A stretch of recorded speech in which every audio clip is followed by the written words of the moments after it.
Welcome, welcome. Unfortunately, there was a classes cuckoo sitting right next to us. He just took off, but that's the way it goes with birds. My name is Brent Smith. I have Archie on camera, and welcome. Well, there's another bird that's landed in the tree that the classes cuckoo left from. It's just a starling, unfortunately. No, right down at the bottom in the shade to the left there, Arch.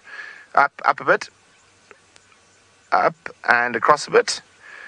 To the left slightly. Down a bit. There we go.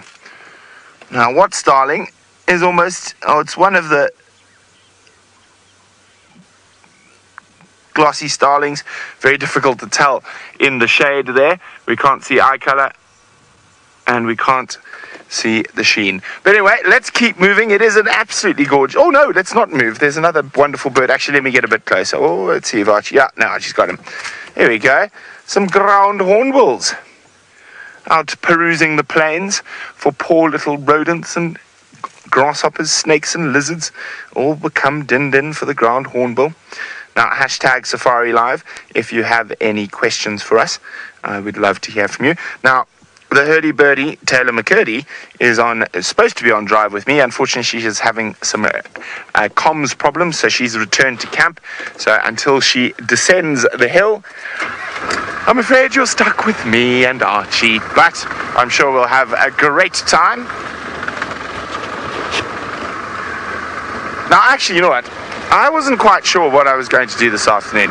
But we do have a school drive later. But till the school drive, I think let's have a little bit of fun. Now, I've got an idea. So I have more or less an idea where certain things are, but nothing particularly special I want to go scuttling off after. So I'm going to leave it up to you to choose left or right. So we've probably got about 3 to 5 minutes before we hit the next road junction. So why don't you tell me left or right? I'll give you a little bit of a clue. If we go right, that goes down south towards Tanzania. If we go left, up towards Chitwa. So there we go. Hashtag Safari Live, left or right. Which way do you guys want to go? It is your game drive after all. Oh, there's some piggies.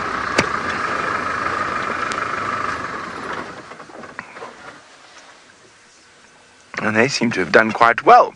1, 2, 3, 4, 5 babies still remaining. Or was it 6? 5.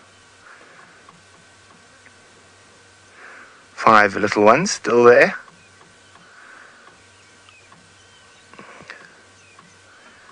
Watch out. This is Angama Pride Territory piggies.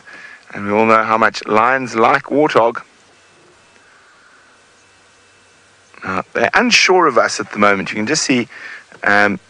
they've stopped feeding and they're looking towards us.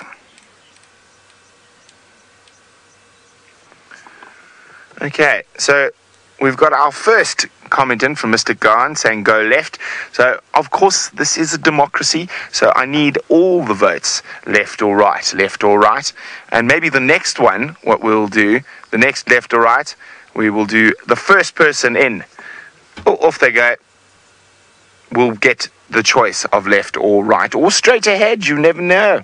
So there we go. For this one, the first one, we're going to do it democracy. So we're going to see how many votes come in for left, how many come in for right. And then the next one will be the first person to get the tweet in. Okay. Well, let's meander a little bit further down the road. Give you guys some time to vote. Now, this morning I was yabbering along about crocodilians. Now, I'm just trying to remember now. So, we all know that the Nile crocodile is the crocodile we get here. But wait, wait 1 second. Oh, there's good news. It sounds like the hurdy-birdie McCurdy's comms are fixed and she's leaving camp, so she'll be joining us in about 20 minutes or so. Or actually, with Taylor's driving, she'll be joining us in about 10 minutes or so. She likes to move quite quickly, that lady. Especially towards mud. Now, there's been a recent development where they've split the crocodile species, the African crocodile species, with the Nile crocodile obviously being the most predominant, but also now there's the West African crocodile, or West African Nile crocodile, that seems to share some closer genetic ties to some of the Asiatic crocodile species than the African crocodile species. But that stuff is still sort of cutting edge. It hasn't quite been completely confirmed or denied yet, but they are busy researching it at the moment. Okay, where was this?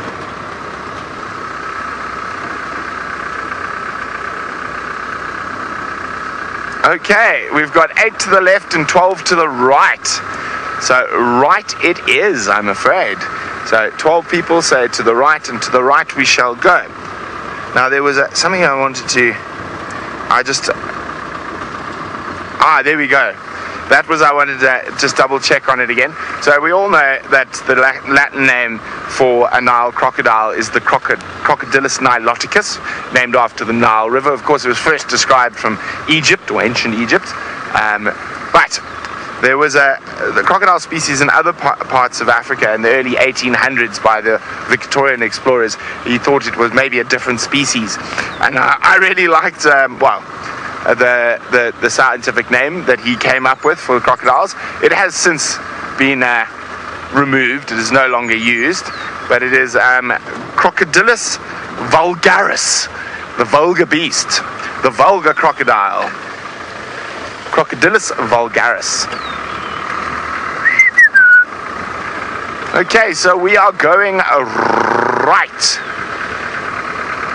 at the next turn onto the main road, which means we're heading south. Now, there's only one way I'm not going to change my mind about this game, and that's if a large storm starts coming my way, and then I will take over control of which way we go again, because I don't like getting wet or sitting in a car tent when it's pouring down. I'd rather snipe around the peripheries.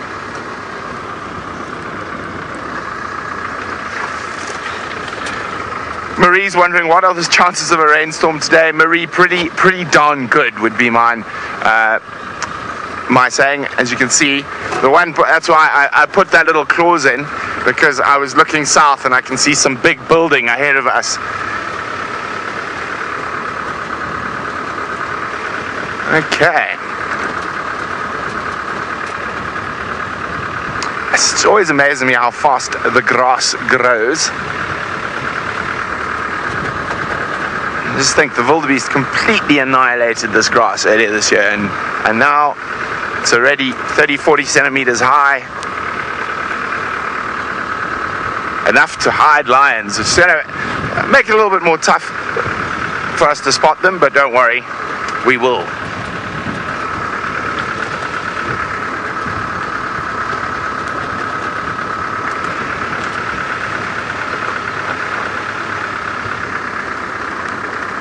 Okay.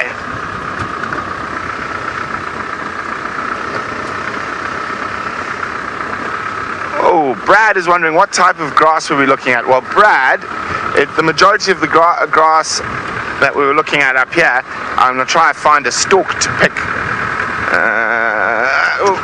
is red oat grass, is what they call it. Ooh, scary stuff. Don't worry, Archie, we're not going to roll the car. Is red oats grass. Here we go. Doing the angled drive today. And I thought I saw some here, but it's not. There's some there. Yeah, now let's see if we can get back onto the main road. Whee! Oh, still quite slippery. Hold on.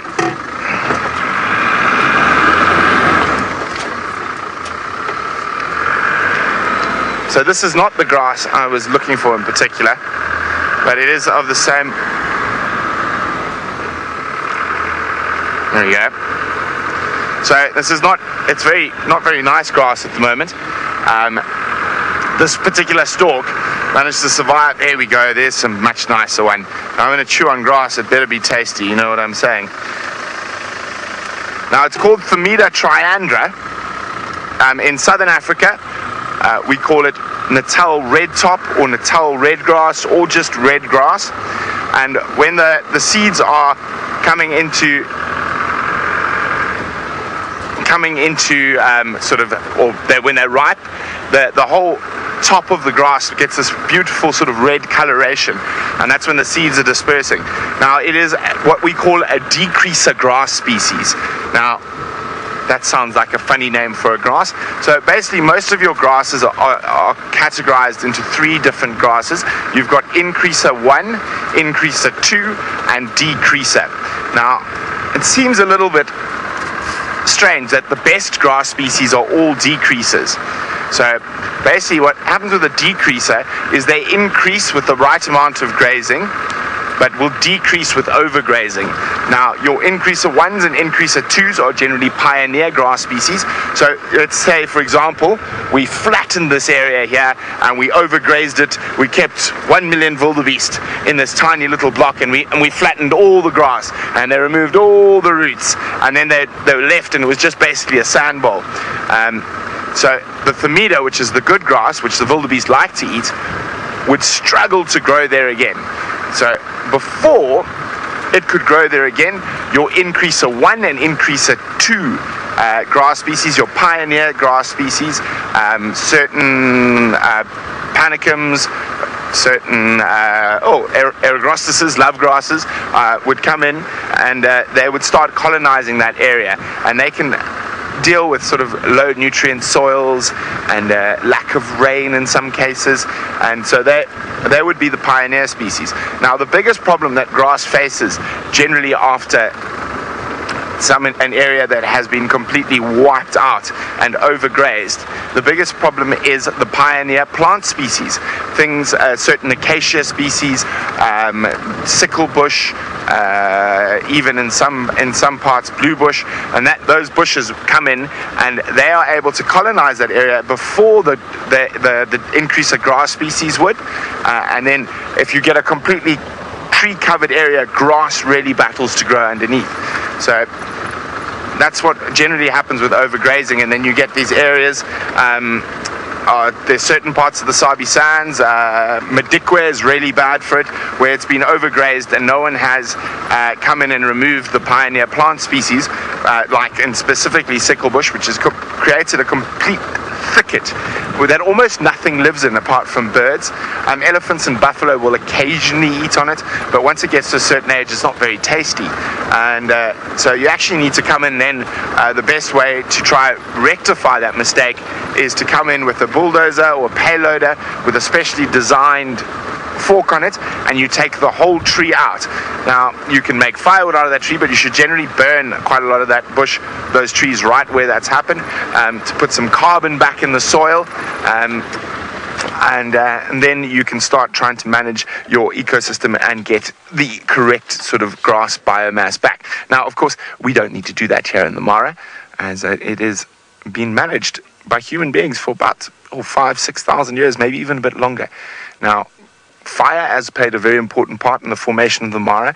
A lot of your decreaser grass species are fire climax species. Now, when I mean fire climax species, it means that they actually grow better and will grow faster and climax faster, release more seeds after a fire. Now, the majority of the savanna biomes in Africa are fire climax biomes, so they actually need to get burnt. People get very confused about this, and they think fire is this big, dangerous, evil thing that's going to destroy everything in the bushveld, which is a complete load of hogwash. Fire is very good for the bushveld.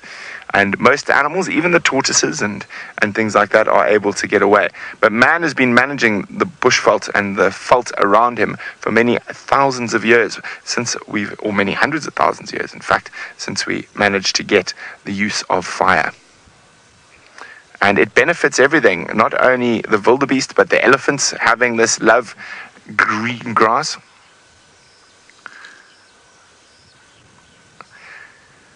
Take Care is wondering, does the red oatgrass have a maximum height it'll grow to? It can grow to about 60-70 centimeters, but normally it's kept short, probably 30-40 centimeters. We will get some of it that will get to 60-70 centimeters, especially down south in the Mara.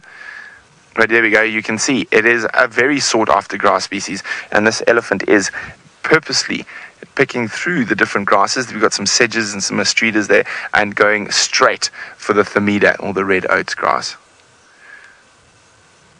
Now, the elephants really like it when the wildebeest aren't here, because they have all the red oats grass they can eat. And we seldom see elephants feeding on trees in the Mara, especially at this time of the year. So the wildebeest, to a degree, also work a little bit like fire.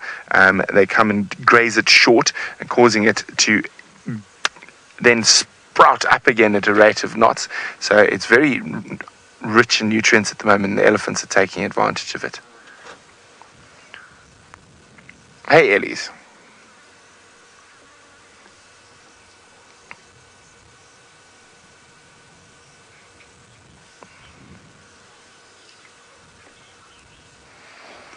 Linda says, cute mom and baby. Indeed, Linda. Very relaxed, Ellies.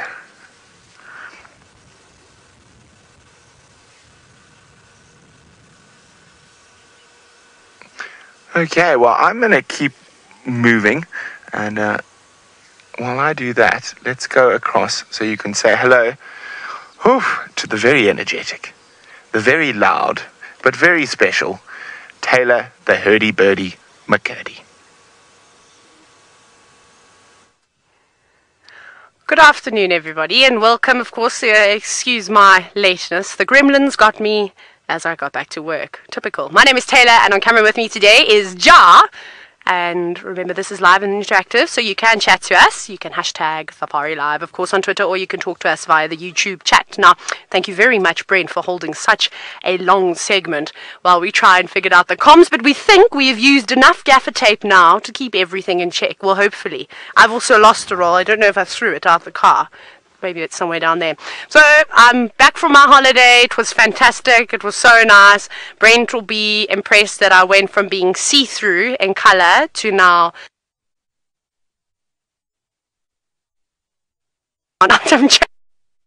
doesn't join me.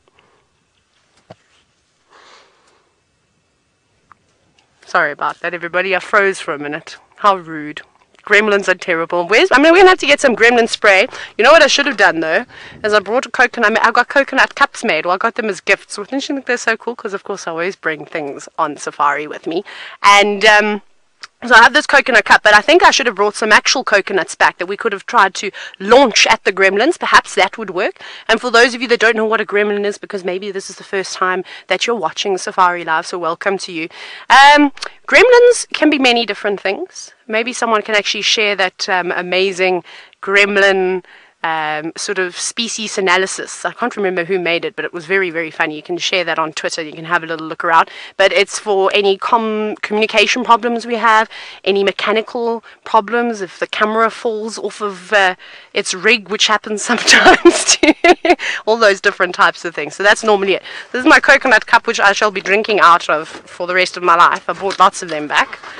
They did stop me at security and were wondering what on earth was in my suitcase. It was quite funny explaining that I had coconuts chopped up into cups. And thank you for all the welcome backs. It's very, very good to be back. I'm excited to see some animals this afternoon. I don't know what we're going to see, of course. It'd be nice to see the sausage tree pride, perhaps the Angama pride. Who else? The camp zebra. I've been seeing so many of the camp zebra. They've been parading around, waking us all up, but I can see there's plenty of animals in the distance, but there's two old buffalo bull just sitting a little way ahead, so we'll stop up and we'll probably get quite close to them, in fact, and we'll have a little look at them too, which will be nice. I have not seen any African buffalo for quite some time. I've been seeing a lot of cows though, walking around on the beaches of Watamu. It was quite nice. Donkeys, plenty donkeys moving around. Right, let's stop and have a look at these beefalo.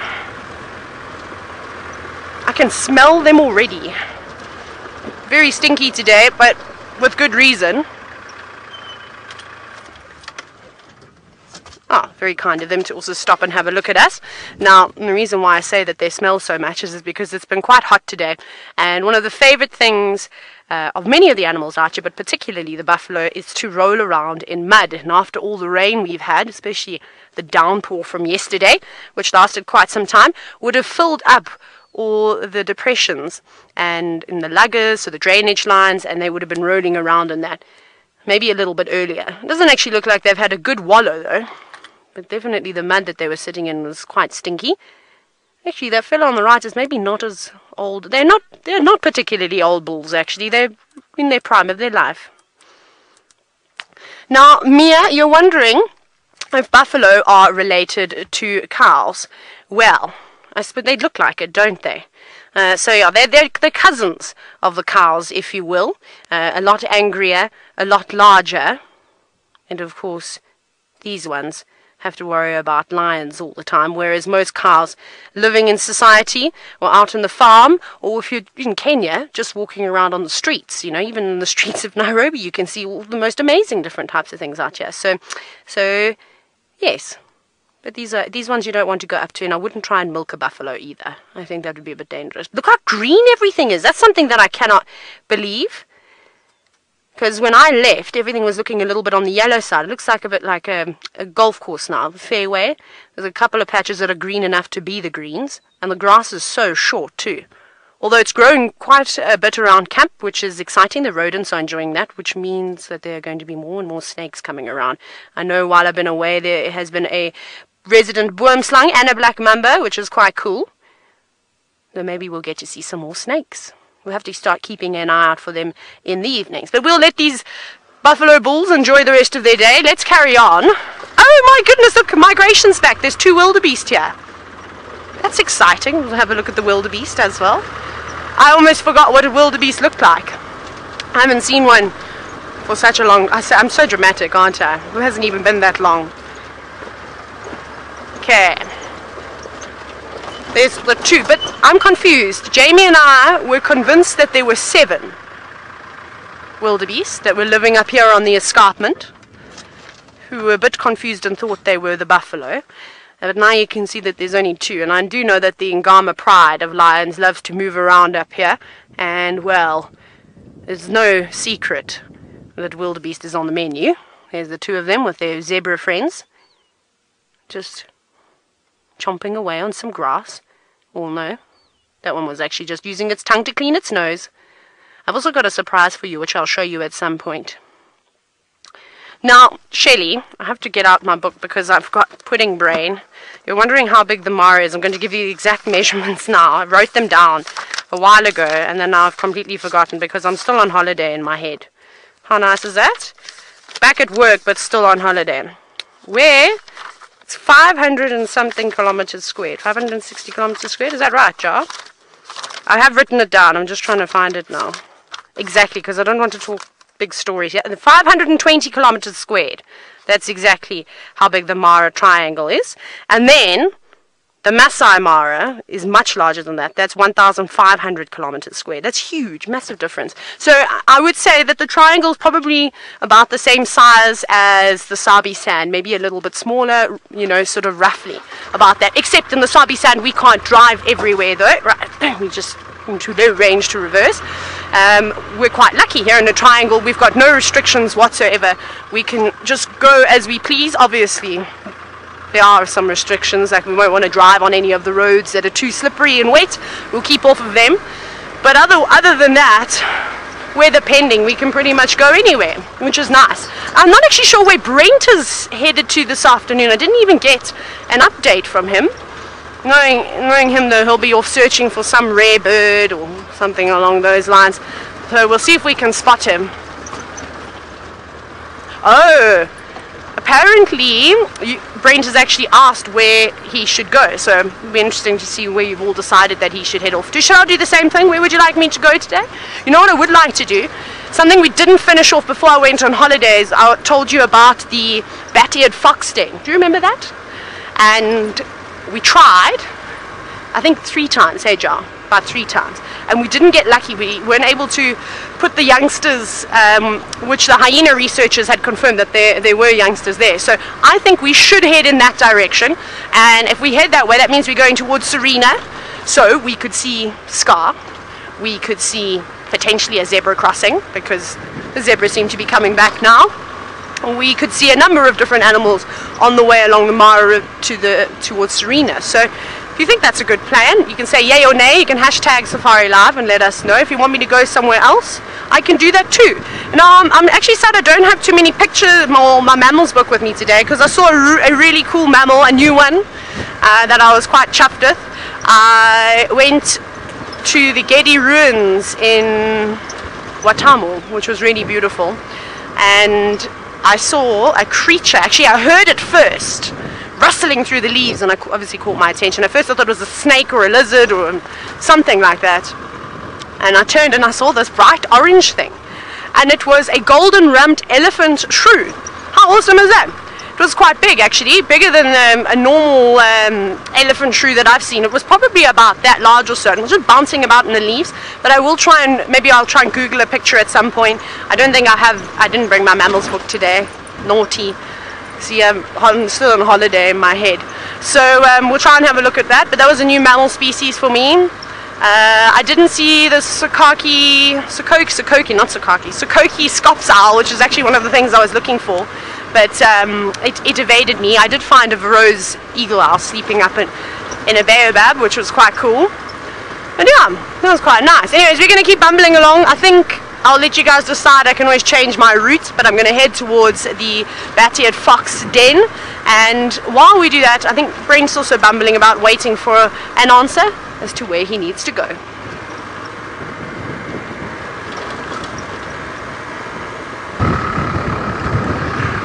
Well, I still have no idea where I'm going to go, so I'm going to go this way. I'm going to head down towards Governors and then down towards Chitwa crossing, and I got a feeling. I generally go by my hunches, and I've got a hunch we're going to see something great down here. So that's where we're going to amble. And there's rain down south.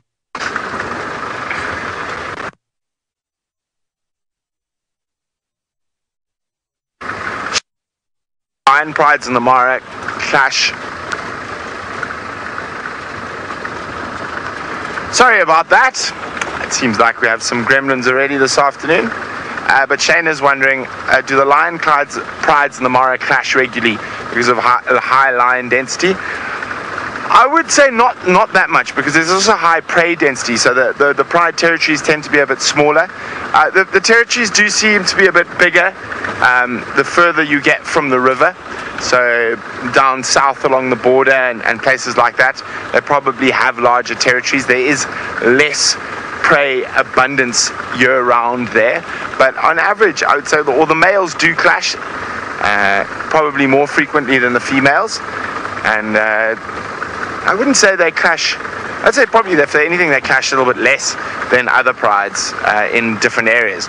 So basically it comes down to food availability when those confrontations happen, and even the majority of the Mara is blessed with a very high food availability, so I'd say probably less so than other places in Africa do the lions fight, or the lion prides, the ladies fight.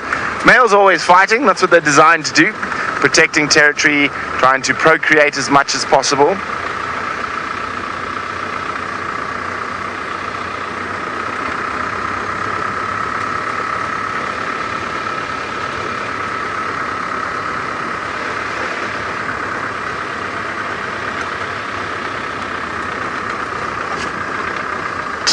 Jin is wondering what other ecosystem in the world is similar to the Mara. I wouldn't say there aren't. I don't know of one, to be honest. You can have comparable ecosystems, but nothing will be the same. The Mato Grosso, but again, then that's still a lot more wet. No, there's not really anything like the Mara, especially not at this height. I'm trying to think now. Nope. One must remember that Mara Serengeti is actually one ecosystem, and we mustn't get confused. They're not different ecosystems. The Masai Mara is actually the top part of the Serengeti ecosystem. But I wouldn't say there's many others like it at all. Not that I can think of offhand. I mean, the closest sort of comparisons you could think of is maybe before the over-human intervention in the sort of the Great Plains of the US or Mongolia. But then again, because of the cold you get in the winter, never carried the biomass of large mammals that a place like the Mara does.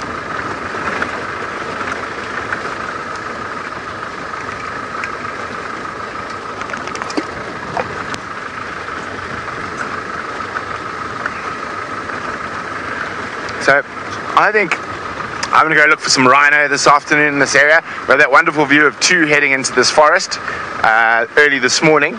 So while we do that, let's go see how Hurdy-Burdy McCurdy's doing with some elephants. There was no ways that I was just going to drive past these beautiful creatures, that's for sure. I also cannot believe how tall the grass is. Now, up along the escarpment, obviously where there's a lot of animals that are hanging around, they've grazed it down quite short. But I suppose the grass species is also slightly different. And all this oak grass is just flourishing at the moment and completely hiding that little elephant away. In a few weeks, maybe even a month or so, we're not even going to be able to see them. We're just going to think that there's adult elephants everywhere. But a lot of them at the moment, they're all spread out and about. There's quite a few in the distance who I think have found a bit of a mud wallow, because I just see little elephants disappearing, and then I can also see sort of shininess on the elephants, and that's coming from, of course, the mud. So let's see if anybody's going to... Yeah, there we go. That's the confirmation we needed. And the one on the left, of course, well, it looks like it's swimming, doesn't it? So it must be a bit boggy down there from all the rain that we have had. And isn't that so cool? Now, an interesting question from Spork. Is Spork in the road? Wondering whether the elephants here in the Mara live longer than those in Djuma. No, I don't think so, as that elephant covers itself with mud. That actually looks quite appetizing. I also want to do that now because it's warm today. No, I wouldn't imagine that there's too much of a difference. The thing you could go into is the fact that the vegetation in Djuma is completely different to what we have here in the Mara. Like Brent has just said, there's this very special ecosystem that we're in at the moment. So, you know, in winter months in Djuma, it's particularly harsh. It's quite sad to see for the animals, but of course it's natural. All the grass disappears, the leaves disappear off the trees, so the animals have to start eating other things. And with elephants, that's bark and roots and bulbs and you name it, which is not necessarily as easy on the teeth as this lush grasses, which you typically have throughout the entire year. So if you're going to diet, then possibly maybe it will shave a few years off, but other than that, not really. I wouldn't say it would be. It's a much of a muchness. Anyways, we're going to keep on heading around, and we're going to make our way towards the den, like we said. Let's jump back on board with Brent. Well, there we go. I said we would look for rhino, and rhino we have found without even moving too far down the road. Looks like the young male from this area. We do see him quite often. Now, the wind's quite blustery today, so he's a little bit nervous.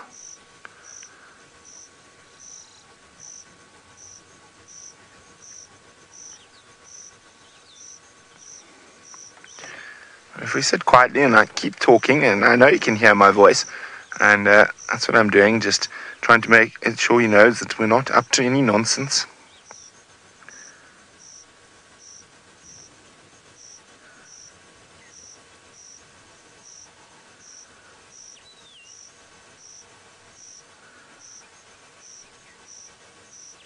Hey, boy.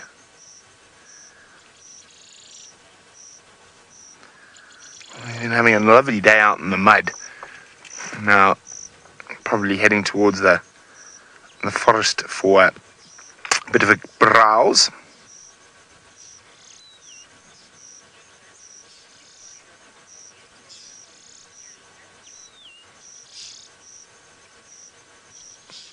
Lucas is wondering, do rhinos primarily go around? You can get them in groups, but generally that'll be a female and offspring. I have seen up to 5 or 6 black rhino in a group together, but most of the time you see them, they are on their own. Oh, he's coming closer to us. That's a good boy.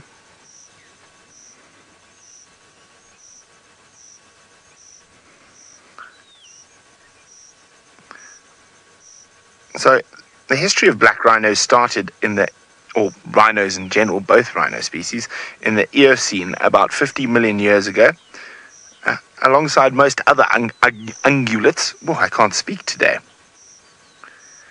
Now, the close sort of relatives that came before black and white rhino were last seen about 10 million years ago, according to fossils. And the black and white rhino come from the same ancestral species, so they evolved from the same species. And of course, incredible how a group of them adapted to browsing and another group adapted to grazing.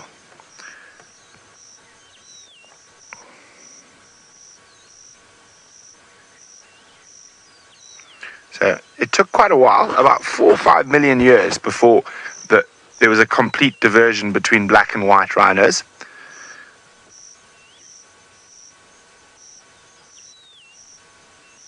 It is incredible how you can trace their history through the different fossil finds.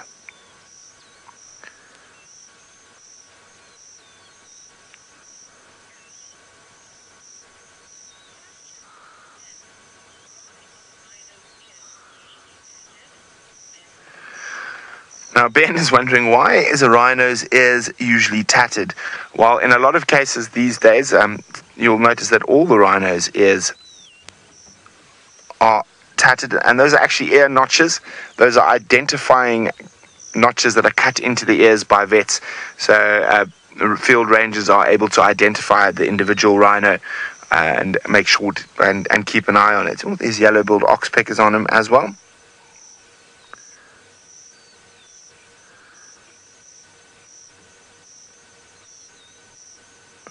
Now, the longest ever recorded black rhino horn is 1.5 meters, so about 4.9 feet in length. This one's got a lot to go. The average size is about 20 inches long.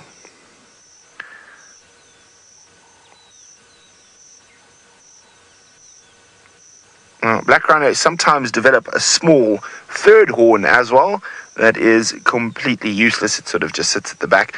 But their main front horn is the one they use for fighting, and they have been known to use it to dig up roots or break branches so they can feed off it.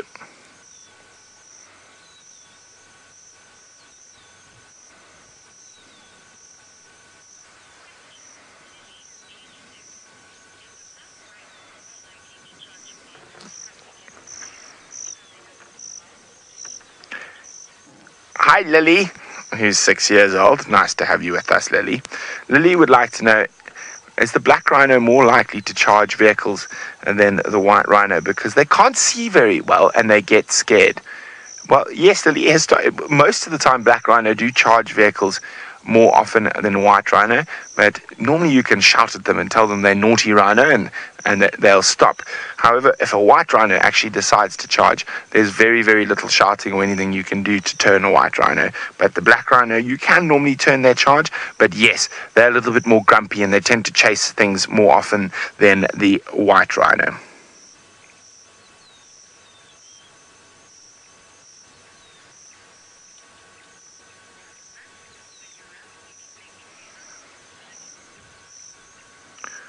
Okay, well, he's given us such a nice sighting.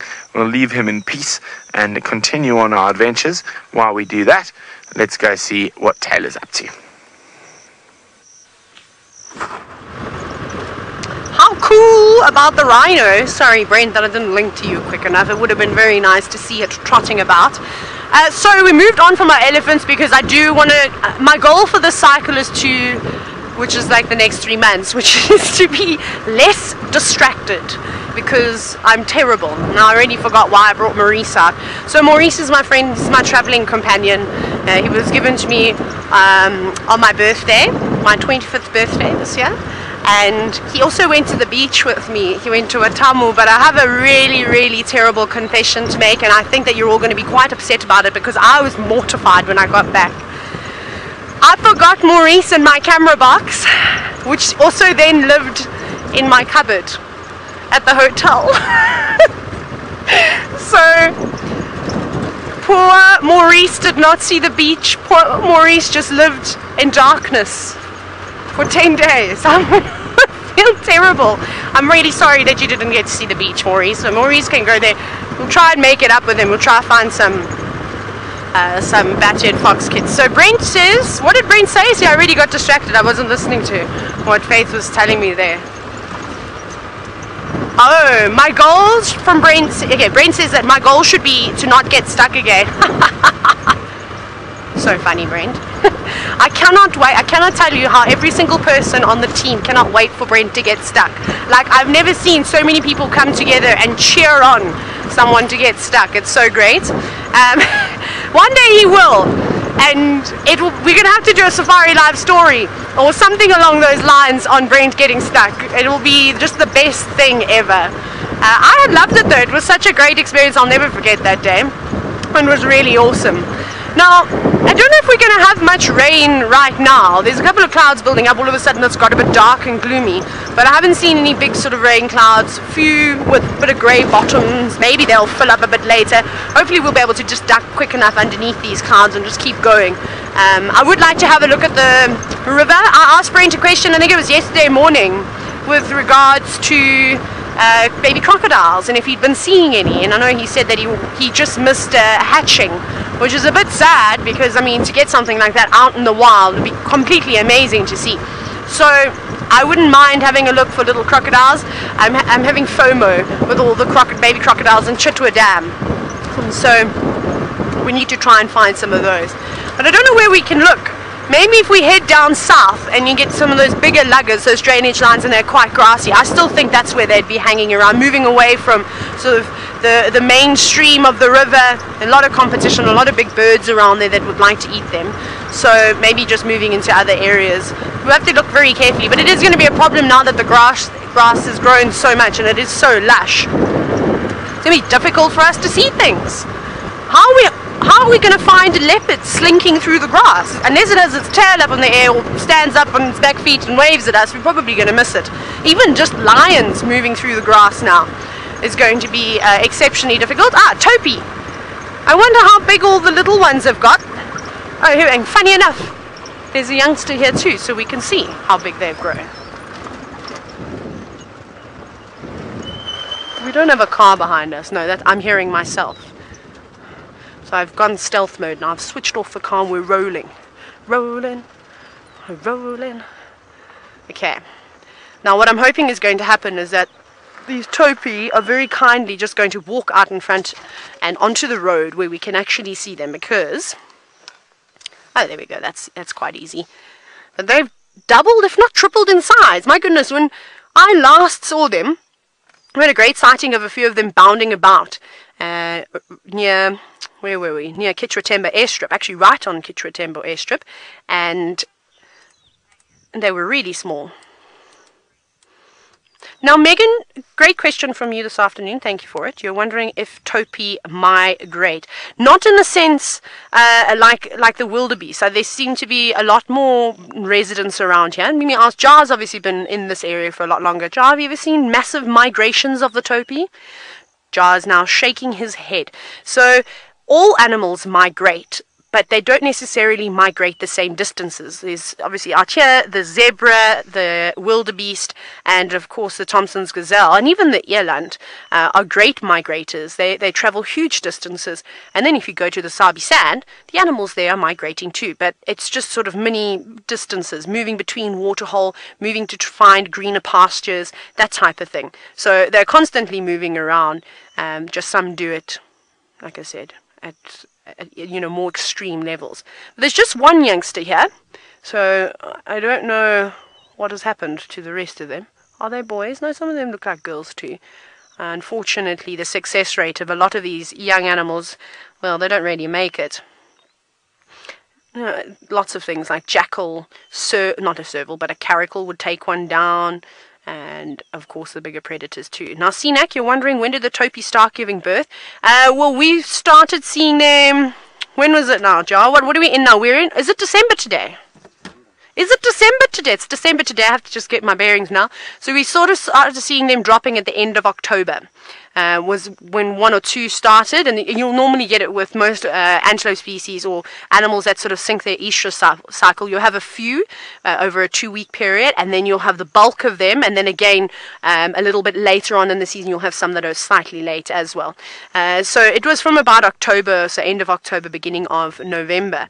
But as soon as we start to see more Topi, hopefully we're going to start to see more of the youngsters, because I don't like the statistics. The chances of this one surviving on its own now are quite slim, and that's why these animals do give birth all at the same time, is that the success rate of these youngsters, if there's more than one of them running around, is a lot better, because now this youngster's a target. A cheetah, like I said, jackals would hassle it, although I think it'd be quick enough now to get away from some pesky jackals, but a few weeks ago it would have struggled. And then, of course, if there's lions around, leopards, they really don't stand a chance. And they might not be going for the adults. The adults are particularly quick, but this little one won't be able to keep up. And it's also hasn't got the experience, it hasn't learned how to evade predators when they're being chased. Now Faith is directing today. She's just said very cute, but also ugly at the same time. And Faith, I think you're quite right in saying that. I mean, the adults are particularly stunning creatures. They remind me of goats slightly, though, but just the way that their bodies are designed. I mean, they're very muscular creatures.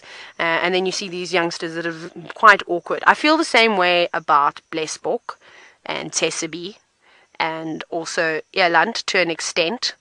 The little ones are not, although they're quite cute with their oversized ears. They're actually quite funny. But this is a lovely little scene, and quite relaxed with us, which is quite nice. They are just keeping an eye on us, and there's a couple that are staring off into the distance, making sure that there's nothing creeping up on them. And it is going to be really, really hard for the herbivores now, because they have got the long grass going against them. Even though it's great for them to eat, it's not going to be good. It helps hide the predators, to a great extent. So they're going to really have to be on high alert now.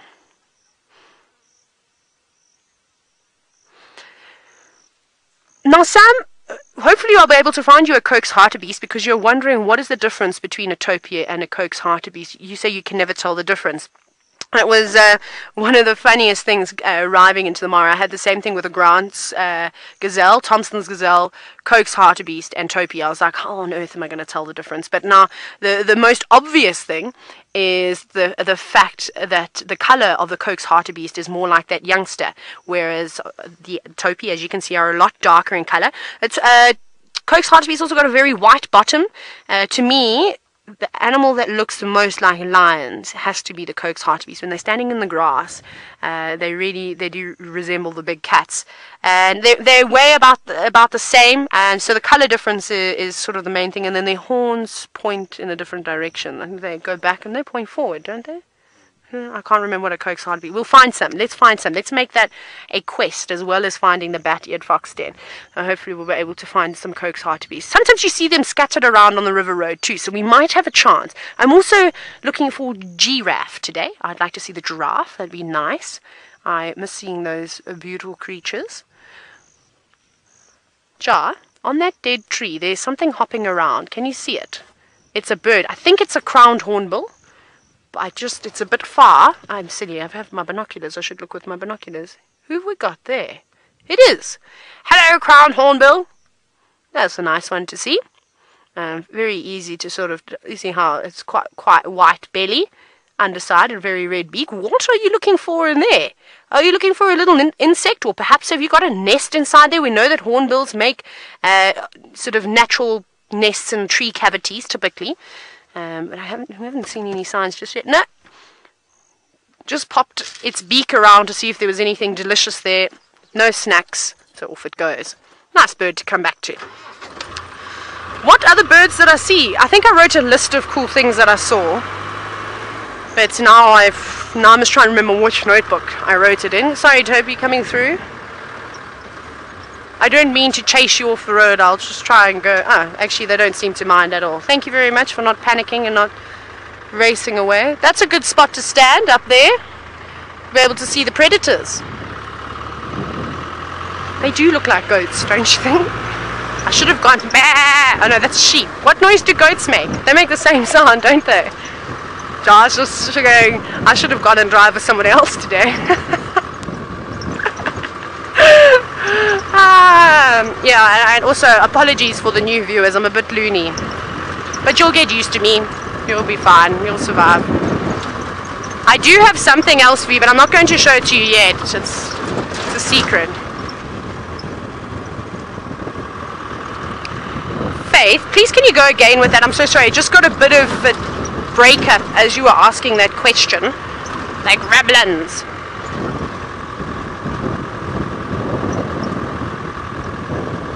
Oh, there we go. See, Nak, you're wondering if I presume the southern ground hornbill, if it's only found in Kenya. No, we see it in South Africa, and we've had some amazing sightings down on the Sabi side. You see them in Zambia. You can see them in most places. Shall we have a look? You know what, seeing as though there are some vehicles coming past and I don't really want to drive straight into their dust, what I will do is I'm going to open it up for you, Sinak, and let's have a look around at their distribution. I don't think there's many places that they don't occur. Hello, big trucks. You know, diesel coming in, that's good. We need that. Jamie was talking about the great diesel crisis that was upon us a few weeks ago. So it's good to see those big trucks coming through. Okay, let's go to hornbill. We've got to find an H, don't we? Got to find the, there we go.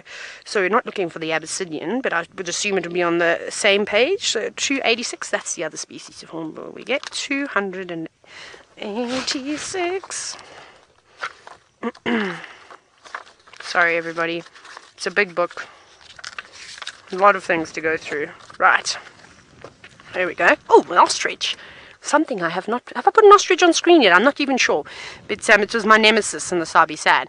Okay, so this is the Abyssinian hornbill, the ground hornbill, the northern. We're not looking at that one. We're actually looking at the southern ground hornbill, the one on the right. And so, there we go. I suppose, as the name suggests, it's southern Africa and a few other spots. So, we've got, yeah, so pretty much it occurs in quite a few places. So, we're quite lucky to get it just in the tip of South Africa, so around the Mpumalanga, Limpopo regions. And then, actually, it was, if you actually look down here, so my hands are quite dirty today as well because I've been digging around. I've never seen a southern ground hornbill in the Eastern Cape before, where I'm from, which is the southeast coast. So that little tip there, but there have been reports.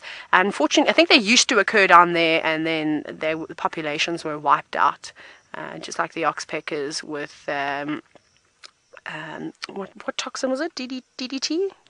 Yeah, that's exactly what it was. That horrible pesticide that just destroyed everything. What else have we got here? No more big horns. Okay, let's keep going. So there we go, Sinak. Luckily, where we can drive around, we will see southern ground hornbills. I'm surprised we haven't seen any yet. There are so many here. I'm not sure what the population is up in this area, but they're definitely around.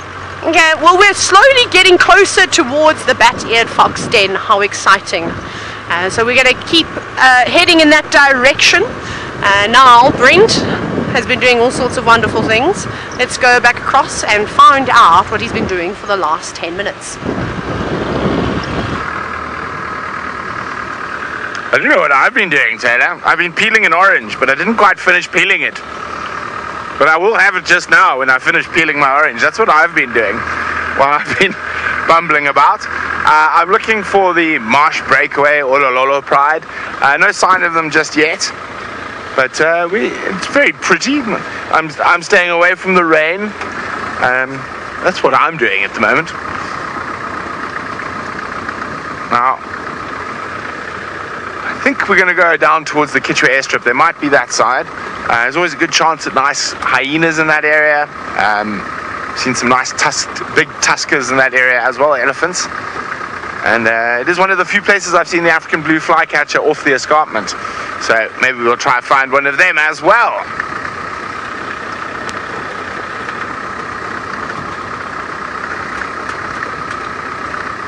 Hello, zebras running off. Now, it's amazing how your memory works.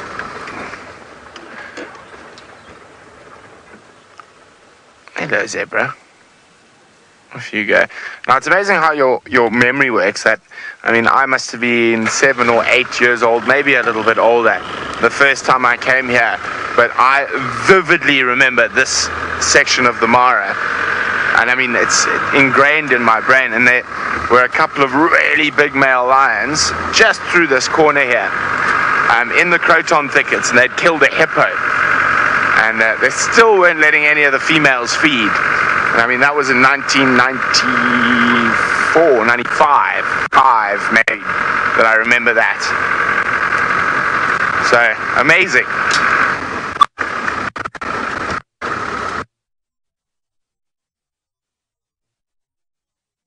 Bunch.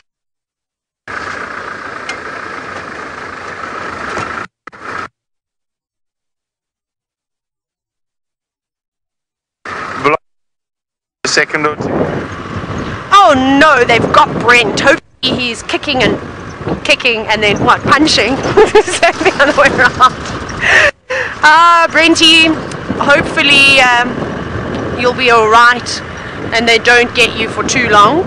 So, we're still driving about. Oh, frogs, hang on. I didn't see them, but now they've stopped. Now they've got scared. But you know what else is here? Ja, now I'm going to be nasty. There's some dragonflies that are flying around. Wait, there's more that side, and I think that they will be a little bit easier. We're going to try, but it is difficult because dragonflies fly exceptionally fast. And also the frogs are starting to chirp. Because I have something that I want to show you.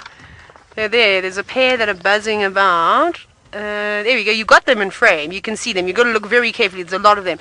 So recently I've been doing a fair amount of research on the dragonflies because a few weeks ago I tried to show you, I think it was with David, it was just before David left to go back to South Africa, and we were looking at swarms and swarms of dragonflies, and I said to you, and they're mating dragonflies.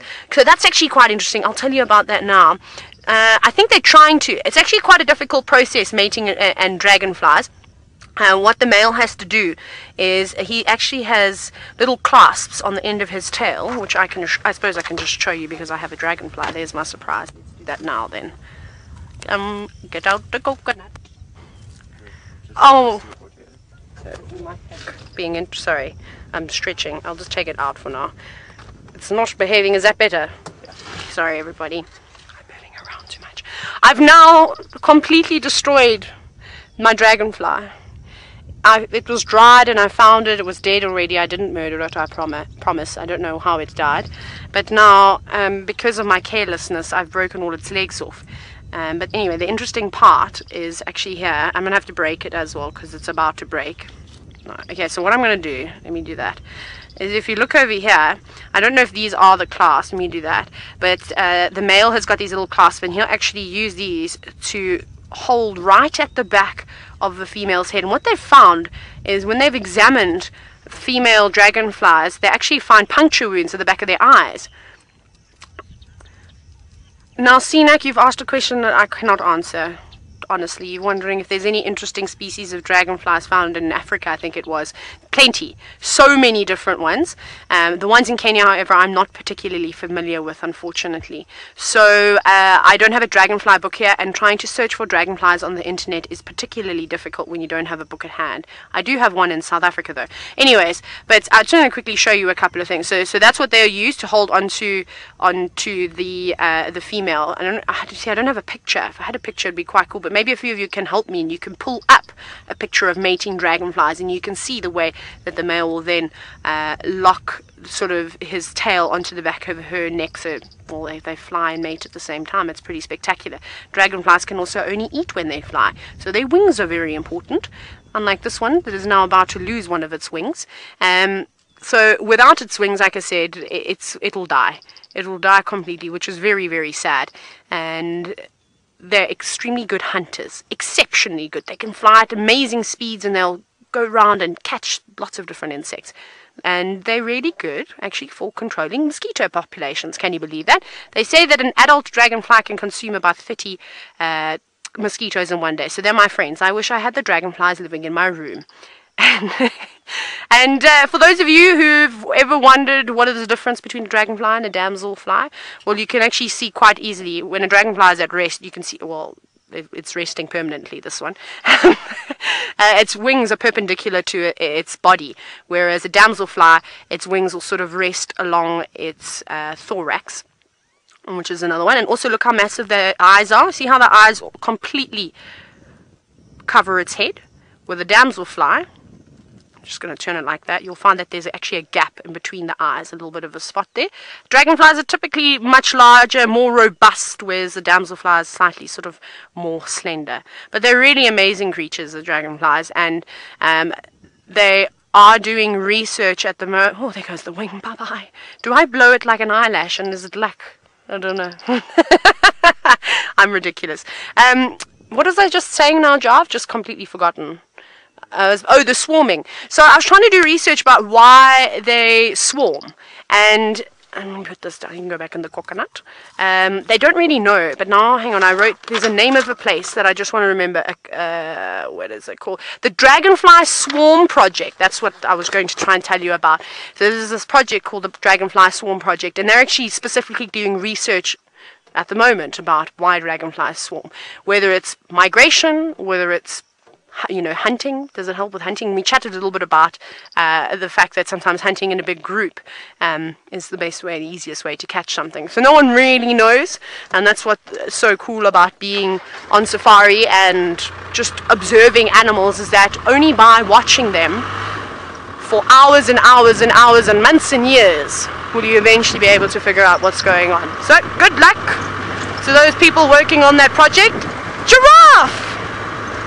Look at all the things that we're finding. I knew we were going to find giraffe on this road. There's always giraffe on this road. And then those frogs that you can hear are the Butka's cacos as well. They're tiny little things, and I don't think they're going to want to be seen, but that's quite nice. A group of giraffe just walking in the distance. How many have we got? 1, 2, 3, 4. And there could be a baby giraffe, but the grass is so tall now. No, I'm joking, it's not tall enough to hide the giraffe. But unfortunately, they're so far away from us. It would have been a lot better if they were just closer towards the road, but you can't have everything. So Brent has been outside the car. Naughty, naughty. I wonder what he's been doing. Maybe he's picked you a flower or a blade of grass or perhaps a feather. Let's go and see why he was being naughty. No, I was fixing a rattle. I don't like rattles. Rattles make me go nuts.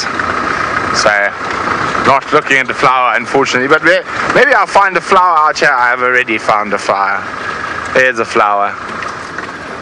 It is the flay ink flower. The little white spots in the grass there, Arch.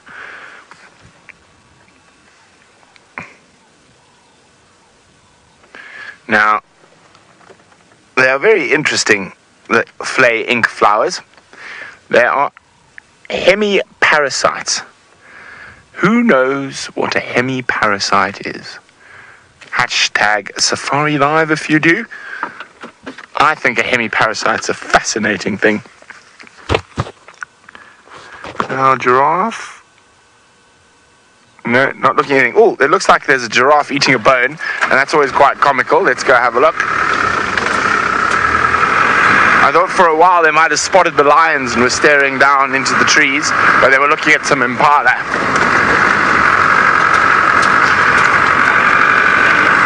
So when animals like giraffe and impala and wildebeest and Thompson's gazelle and all of those different species will eat bones from time to time, and that's called osteophagy, and they will do that to get increase their calcium intake and other minerals as well from chewing bones. The animal that has to chew bones the most and does the most is the porcupine. And that helps to maintain a lovely, bristling, sharp, spiky bunch of quills.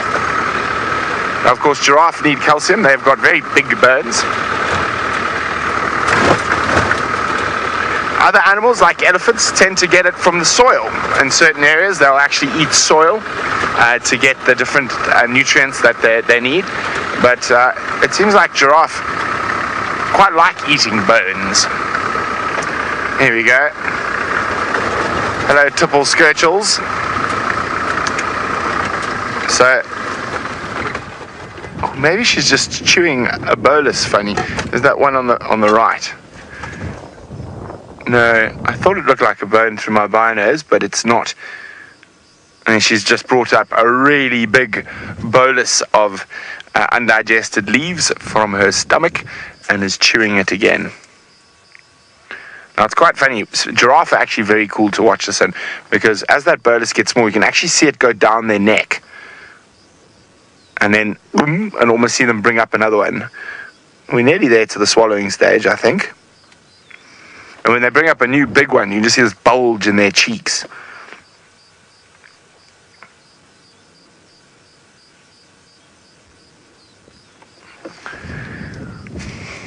And a very distinct side-by-side rumination motion. So if you think about your jaw, when you chew up and down, ruminants sort of roll to the side to grind up that vegetable matter. Oh, I thought you might be about to swallow. Not yet.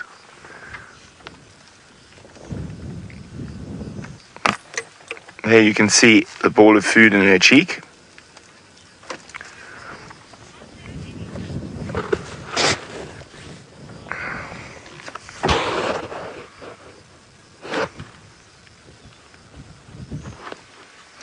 Now, Sue was wondering, are there any subspecies of giraffe found in the Mara? There's one subspecies of giraffe found in the Mara, which is the Maasai giraffe, which we're looking at right now, which is different, of course, from the southern giraffe that we get down on Djuma.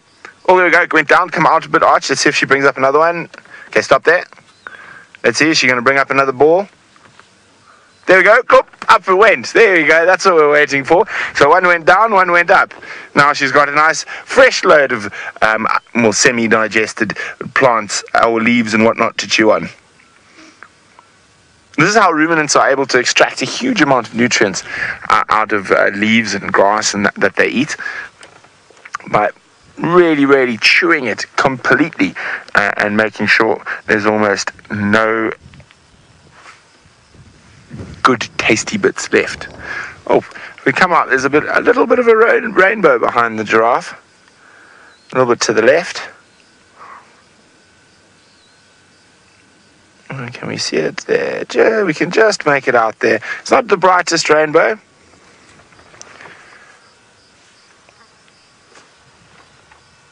But, as I said, I'm just gonna, behind us, I said, someone asked earlier on, have we got a chance of rain? Yes, and I'm running away from it. So there we go. It's raining down there already. You can see the sky dumping down. And that's not too far off.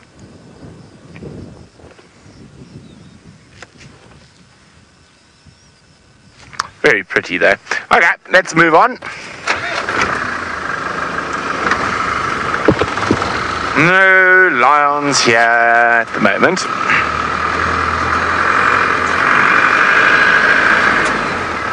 Of course, there's another storm over there. Oh dear. First drop of rain. Fuff.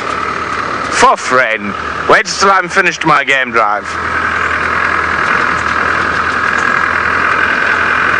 Of course, that never seems to happen these days.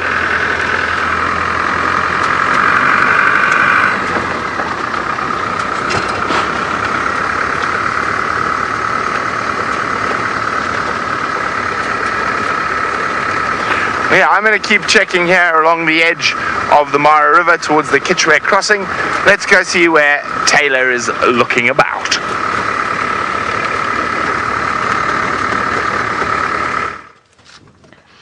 We're lurking on the other side of the rain, Brent. You know how you said you felt a drop? Here it is. Look at it, moving across the plains of Africa.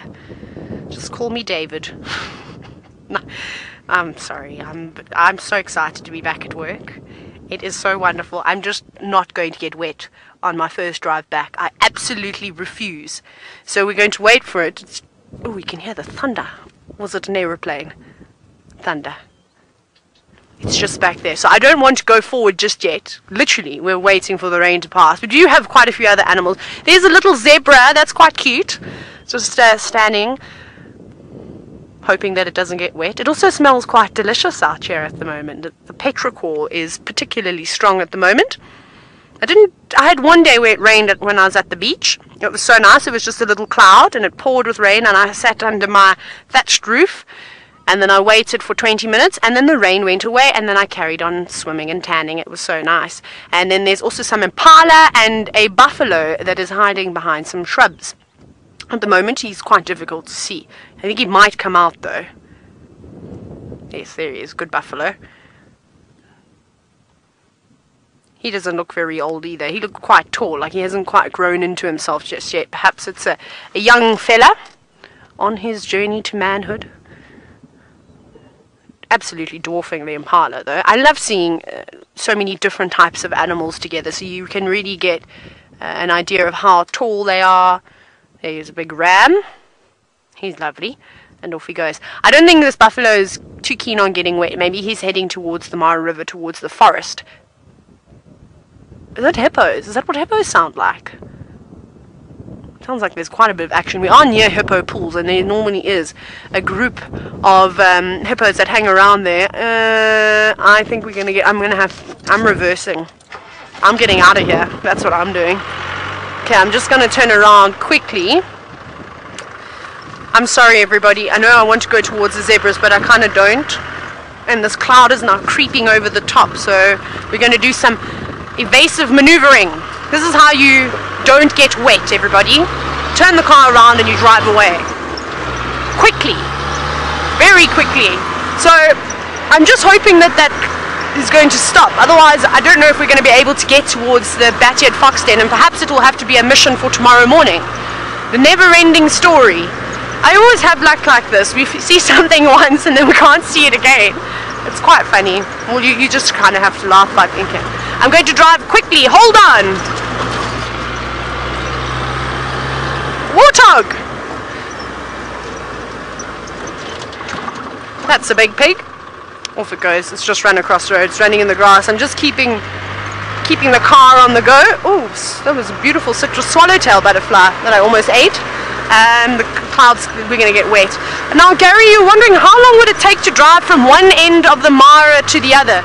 Well, if we started at Ololololololo Gate and we ended at the Purangut Bridge, which is sort of in the southwestern side of the Mara, it takes us from camp about an hour and 40 minutes. I do about an hour and 45 minutes.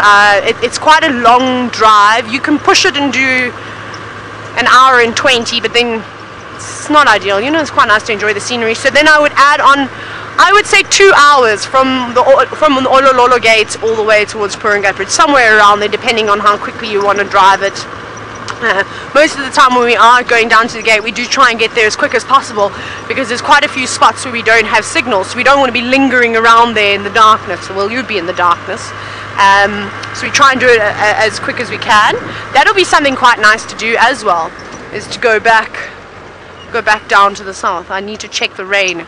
We need to do an inspection. So, oh, there's a heron. We can go look at the heron. So we'll just go here quickly. Oh, I'm so glad we moved. That is terrible. So, curtain of rain. I shall show you in a minute what I'm talking about. Now, how am I going to show you the heron? It's a bit far away, but it will do. And I'm not that I'd off-road for a heron anyway. I think we could have a little gap here. Yes. This will do. And then you can see the rain. Oh, perfect. It is a black-headed heron that is just down on the grass. You can see how miserable it is. Before you could see the beautiful trees, now it's just a white wall. And that heron has got a perfect spot there. You can see how green the grass is. So there's a little wet patch, and that will be perfect for frogs, for terrapins, and even the little crocodiles that we were talking about. The wind is starting to howl now, so you can see the birds just about being blown over, and the car is also about to be blown over. Look at that storm. That's amazing what it's just turned into. Can you believe it? That just like 5 minutes ago we had beautiful sun and it was lovely, and we're talking about the beach and all those things, and now look. And listen. It's the beninging of a big storm. Sorry guys, it's just a little joke there. I wonder if all the other ladies in Final Control started giggling as well. Where are we gonna go now, John? We're actually kind of trapped up here. I feel like we're gonna get rained on. This road doesn't actually take us anywhere. Hey, this takes us to a camp. Right, everybody, change of plan. We're not going to the Batty at Fox Den. We're turning around and going back the way we came. How exciting. That road, yeah, like I said, it just takes us a beautiful trip into the forest, but we don't have great signal in there, and then also it doesn't lead us anywhere else. You might see a few drops coming on screen and a yellow cloth coming to clean the lens. Don't be alarmed. No one's in your house wiping your screen for you. It's just Jar trying to keep everything nice and clean, but we'll be fine now as we turn back onto the road. Mila's bottom will be facing the rain. Okay. Yeah, off we go. Shame, it seems as though Brent's not having a great time this afternoon with the signal gremlins there. But it's okay. Luckily, I've got lots to talk about. What else can I tell you about my holiday? Oh, I went snorkeling. How cool is this? Now, we're going to just keep driving until we find something spectacular, because I do want to, again, I just want to move out of the rain. So I went snorkeling. I didn't go to any of the marine parks, which is sort of the most touristy thing to do. Is that you jump on a boat and you go to, say, the Watamu Marine Park or wherever, and then you go snorkeling, and then they do like a seafood barbecue for you, which is all quite nice. I don't want to do that when I'm on holiday. I do not want to be surrounded by people. So of course I made friends with the locals, and I said, can't you just take me snorkeling out here? And they said, yeah, of course. So with myself and these two really cool guys, their names were Chitty and Ali.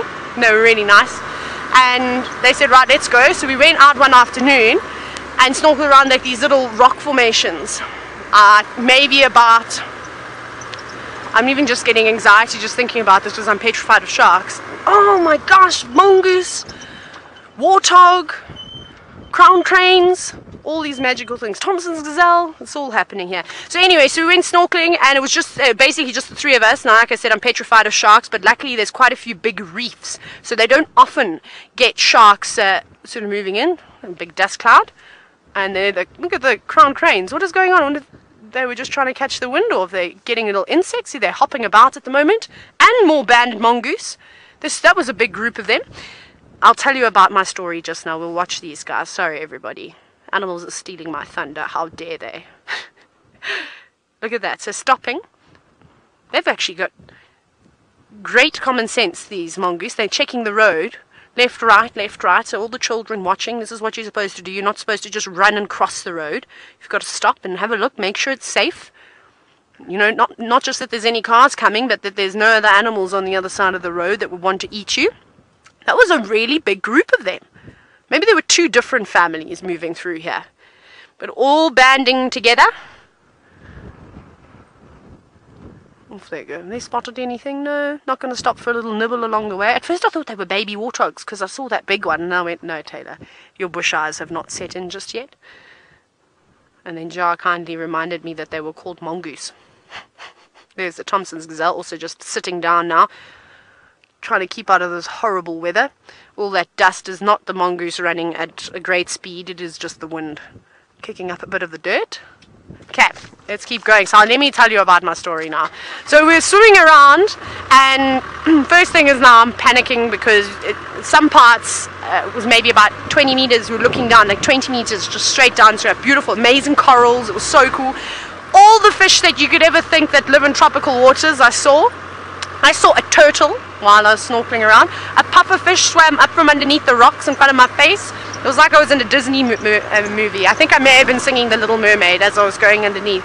And these guys that I was with were laughing at me because every time I saw something, you know how excited I get, they said they could just see bubbles. And they would imagine that it was me shouting and, you know, going, oh, what is that? I saw huge,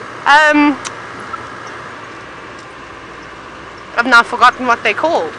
Sea urchins, but like massive ones. They were about this big, and I don't know the terms that I'm supposed to use with a sea urchin, but their spines were like this long. I couldn't imagine that they would give you a nice prick. What else did I see? I saw a blue spotted, I wrote it down, a blue-spotted rainbow tail ray. Is that right? Does that sound about right? Ribbon tail, there we go, blue-spotted ribbon tail ray. Thank you, Jar. Saw one of those, saw a guitar shark. I saw so many things that I never thought I would do or see. And after my snorkeling mission, about an hour into it, I realized how far away we were from the shore, and then I had a little heart attack and then said, we have to go back, the shark's going to get me. So I sort of faced the fear and went out very deep in the middle of the ocean. It was quite terrifying for me, but it was amazing though. It was one of the coolest things I've ever done. Okay, we're going to try and find a way around this rain, or perhaps there's going to be a gap in it and we can just quickly push on through. Brent has managed to find some signal. Let's go and see how he feels about it. Well, we're busy avoiding rain ourselves, but I think it might be a futile mission this afternoon. We've got rain coming in from there. It's just up the valley. You can see that misty color there. We've got rain coming in from behind us. We've got rain directly in front of us on top of the hill, pouring down over there. And then we've got the rain, the tail is running around behind us. So, well, hopefully maybe they all just stay in a semicircle around us. But you never know. So no sign of the marsh breakaway or Lololo Pride down by the river side. So I think I'm going to go check their favorite lugger, see if they're around there. I'm very surprised I haven't seen any hyenas yet here. Was it yesterday morning, Arch? It was yesterday morning. Archie and I had just over 40 hyenas in this area. It looked like they'd just finished a clan war and were moving off in different directions. Oh, that's quite nice.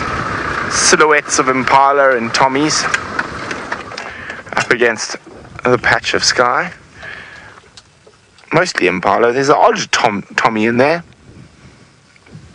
and very pretty.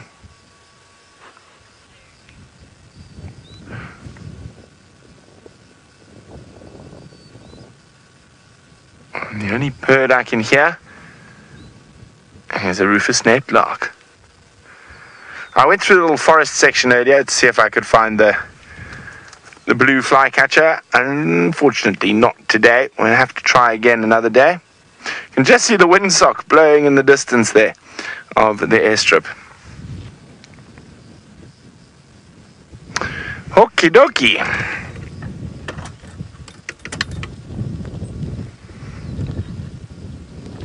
Let us continue on our endeavors. That rain's getting closer, so I might speed up a little bit and hope it dissipates before it rolls across this plain, or hopefully I get off the plane before it arrives, because this plane becomes very sticky very quickly.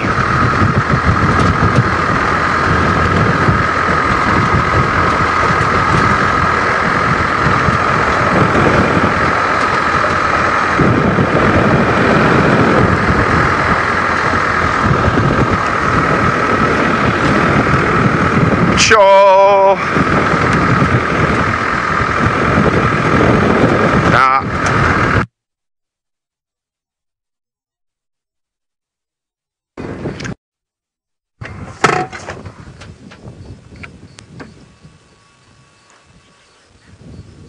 So if we look up that little valley there, you can see the rain really falling. Now, there's a little concrete bridge in that little valley, and it's very, very steep above there, and I've actually had to wait for the water to go down before I've been able to cross it. That little stream gets really high really quickly. Now, that little...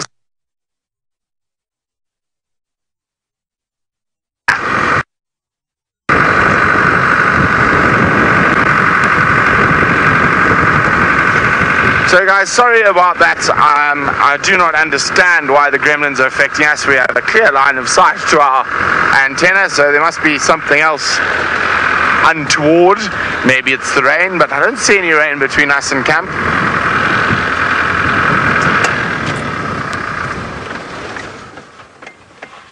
Okay, look at this. We got I know. Oh, there's one's digging closest to us. And going through, looks like they're going through some dung, seeing if there's any larvae in the dung. No, nothing left. Let's see where they go. I do love banded mongoose.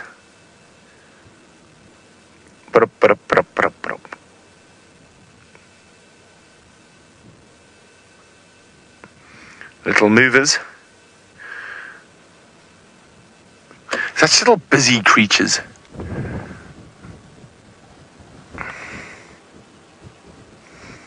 You can see, it looks like this particular business of mongoose is going from dung pile to dung pile and then digging out the dung, seeing if they can find any probably dung beetle larvae as well as other insects that might be feeding off the dung.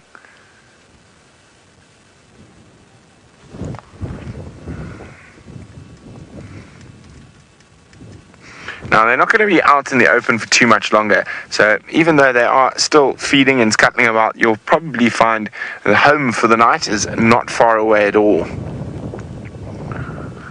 A fair few termite mounds. There's also some rocky areas around here. They might have a little cave in there.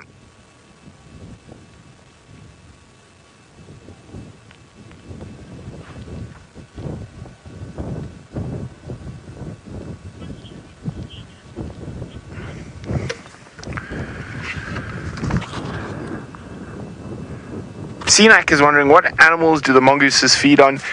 Well, mostly little insects and arachnids, spiders, millipedes, or arthropods as well. Occasionally, if they can, small rodents.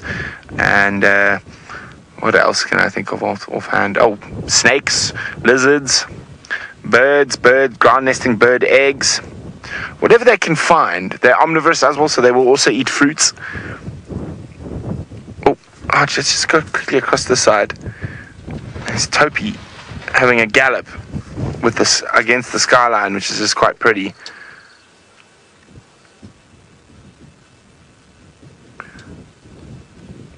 Having a little play.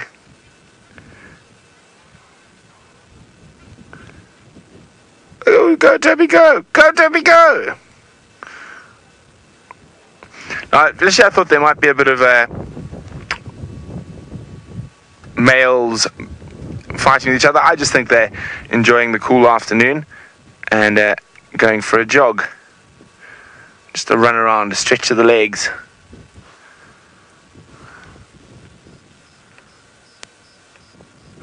Oh, dearie me. Okay, let's move on, Arch, before we get caught between these two different bits of rain coming from either side. Let's try sneak past before it drops on us. We've got this one coming down from the Mara River and that one coming down from that little lugger. So I just want to get on the road that cuts across.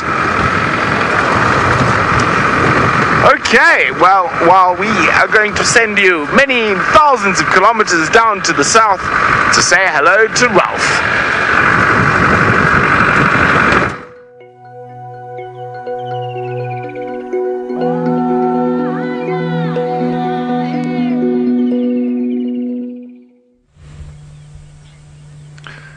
Good afternoon, everybody, and welcome to the Kruger National Park in South Africa, the Sabi Sands in particular. And we've got a lovely peaceful scene here at Vuyatela Dam. A couple of Inyala jousting. My name is Ralph Kirsten and we have Fergus on camera. Folks, it's a lovely 32 degrees centigrade, about 85 degrees Fahrenheit, and I just want to have a very warm welcome to the Washington Elementary School, Pembroke Meadows Elementary and Strawbridge Elementary Schools. Welcome!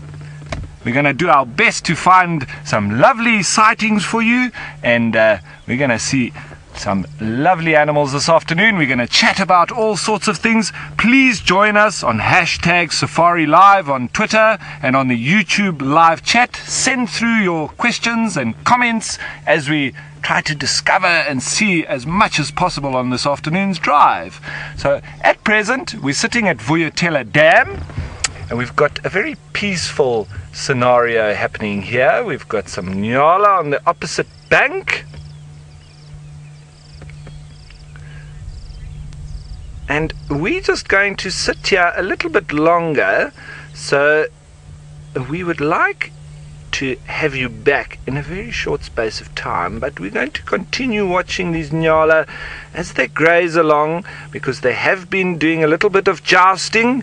But in the meantime, let's cross over back to Brent, who's got a bird of prey. Hello everybody at school there. I hope you're having a lovely day. One of the best and most fun things that we can do out here in the African wilderness is to look at the very special birds we have. And that is a special bird. I'll tell you about him now. My name is James. It's lovely to be with you today. I have my friend Viam on camera. That's Viam's thumb. And we'd love to hear as many questions as you'd like to give us through the course of the afternoon. All you do is ask your teacher, and she will send through a message to me into my ear, and then I will be able to answer it. So let's have another look at that bird. Has it gone? No, it's still there. Now what we're looking at there, I think, is something called a steppe eagle. All you have to remember is that it's an eagle, and mostly you have to remember that it doesn't live here all the time. It only lives here in South Africa during the summer. So when it's winter time here, it flies all the way north to Russia. Now that's very, very far away.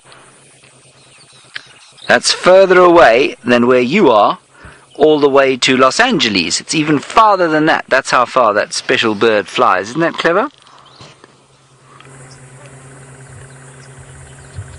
So that's the steppe eagle. And he likes to eat termites, even though he looks like he's a big thing that could eat many different big, maybe even small rabbits or rats and small antelope perhaps. No, he likes to eat termites. He's looking at you now, he's smiling, he's saying hello, and he's very pleased that you're here with us on our very special school drive on Friday afternoon. I know it's Friday morning where you are. Here, it's Friday afternoon. Okay, I think we should carry on. Oh, Mia, you say, is he as big as a parrot? Well, it depends, Mia. You know, you get lots and lots of different kinds of parrots. We get parrots here that are only this big, so if you from here up to here, that's as big as the parrots we get here. Some parrots are this big, so the biggest parrots in the world are about that big. That bird is a steppe eagle, and he is about 75 centimeters. That's about that big. So he's much bigger than a parrot. It's big, eh? Alrighty, on we go. While we're driving, I'll show you one of the parrots that we get here. They're very colourful birds, aren't they, normally? But Africa doesn't have too many different kinds of parrots. I'll just quickly find you a picture, and then you'll be able to see how small our parrot is that we've got here. He's called the brown-headed parrot. Now, you must never drive and read at the same time, but it's okay in the bush, where there are not other cars around. There we are. There are our parrots. See? And the one on the top left is the one that we get here. That number 2 there. That's him. He's called the brown-headed parrot. And he's not very big at all. He's only about 1/4 or 1/4 the size of that enormous steppe eagle that we saw. Isn't that cool? Alrighty. Now our plan this afternoon is to try and find a male leopard that was seen yesterday around here. A leopard, of course, a very big cat that we find here with the beautiful spots. Lee, you ask, do eagles bite? Lee, sometimes eagles will, if you tried to catch that bird, he'd bite you. But you know, they don't have teeth. They've got a very sharp beak, a very sharp hook on the end of the beak that would hurt you. but their main defense would be their talons. Now, talons is a fancy way to say claws, and claws is a kind of fancy way to say nails. So where you've got nails, they have got long spikes like big nails, or nails that you'd hammer into wood. And if you tried to catch one of those birds, they'd scratch at you with those nails to get away. But they wouldn't bite you if you walked underneath the tree, or if you got quite close to them. They would normally try and just fly away if they got a fright, because they don't like us. They think we're quite scary. They'd even find you scary, Lee. They like to stay away from human beings. Alrighty. I believe that my friend Ralph has got something very special for you, and it lives in the water. I saw them. Okay, so we're looking at a little plant there on a little mud heap, but if we look just over to the right of that, we've got all sorts of little heads poking out of the water here now. Now, what could that be? Well, these are your little freshwater turtles, and we call them terrapins. And these little terrapins are quite strong. They eat just about anything, and they can even eat birds that come down to drink. They're all swimming around. I think they're doing their mating displays by opening their mouth and showing each other how lovely the back of their mouths are. So they're all swimming around, and very often they can also climb on top of hippos, so it can be quite humorous with terrapins sitting on the backs of hippos. Now, something quite interesting, if you talk about a group of turtles, so we say there is one turtle, but if we say there's a group of turtles, it's called a bale of turtles. If we talk about one tortoise, that's fine. If we talk about a group of tortoises, it's called a creep of tortoises. But there is no name for a group of terrapins. Now, what I'd like to ask from all the kids and any of the other viewers out there, for what they would like to call a group of terrapins. Let's get imaginative. What should we call a group of terrapins? There is no name for a group of terrapins, so I'll be interested to know what you think we should call a group of terrapins, because there are a lot of terrapins here in Vuyatela Dam, and I think we need to give the group of them a name. Now, terrapins, they will also go and lay their eggs in the side of a bank of the river, of the water, in the sand, and they lay up to 30 eggs, between 10 and 30 soft eggs in the sand after the rain.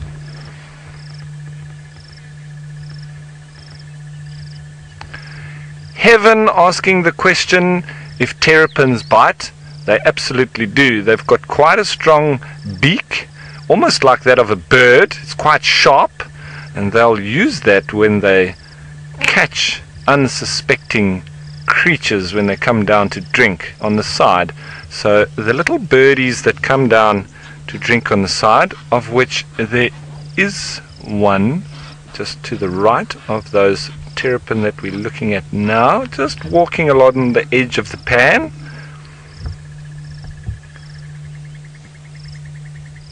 There, we're just trying to find him a little bit down. Fergus, you just went over it. And there he is. So the terrapins need to be careful.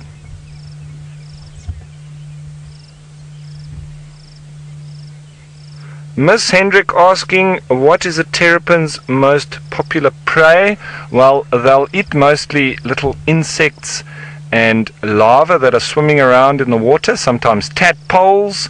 It depends on what is available in the water at the time. So at this time of year, they will probably eat a lot of tadpoles, and they will also eat little fish, and they can eat anything that comes down to eat to drink at the water. So the little birdies do need to be careful. And there has been a little bit of movement. Out on the left, those nyala are still moving around. Now when we started out and we were sitting here before you joined us on the show,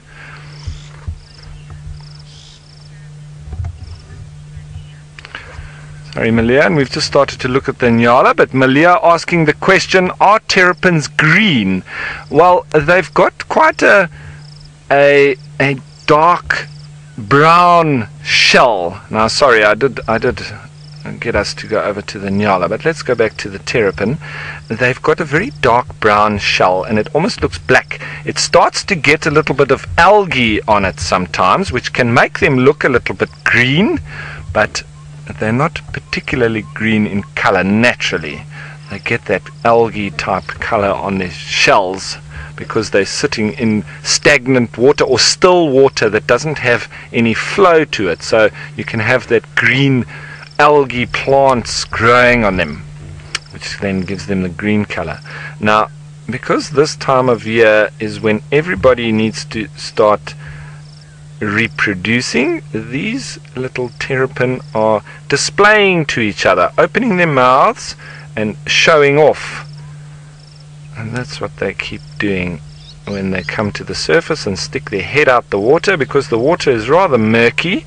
They can't do their displays underwater, so they stick their heads out of the water and they do their little displays towards each other in clear view.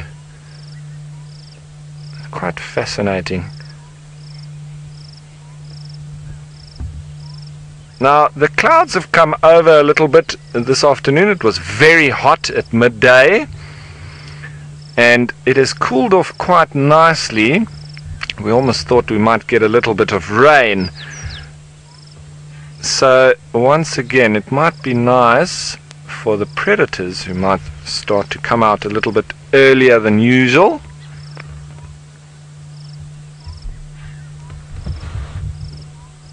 And we are just sitting here nice and relaxed, just been watching the birds, watching the mammals coming down to drink as one of the nyalas start to make his way down. Right, we're getting some responses on the groups of terrapins. Cody says a shuffle of terrapins. I like that one. A shuffle. That's not a bad one. Nelson saying shells of terrapins. That's also not a bad one. We're getting imaginative here because there is no known name for a group of terrapins. So that's very interesting. A shell of terrapin. And Adrian saying a very imaginative one. A terrapin of terrapins. Yeah, I like that one. I think we'll go with that one, Adrian. So this, thank you folks, that was great. We had, what was it, a shell and a terrapin of terrapins. I think we'll stick with that one. That one's a very good one, but they're all good. And that nyala coming down for a lovely drink. I'm sure it's because of the heat that we had this afternoon. It was very hot and all the animals would have been standing in the shade, just waiting for a little bit of cool air to come through so that they could come down and quench their thirst. And it looks like he's got a scratch behind his ear. An itch behind his ear. So yes, all nice and relaxed. And from here we're probably going to move through to Treehouse Dam, have a look if there's any predators moving around there. Maybe we'll get lucky and there's a leopard or two, and then we're going to head for Twin Dams, and then we'll probably finish the drive in the Chitwa area, unless we hear of some movement of anything very exciting from the other vehicles that have also started out now. So we're all going to fan out, we're all going to try and find some amazing sightings, and we'll let each other know, and then we can all get in on the action.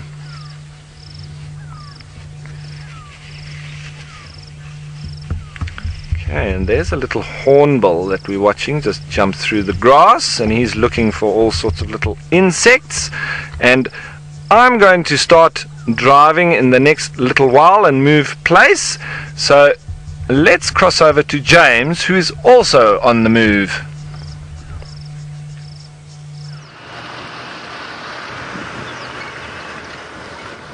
I am on the move. We had some leopard tracks, but I'm afraid they've disappeared, so I don't know where our friend this leopard has gone.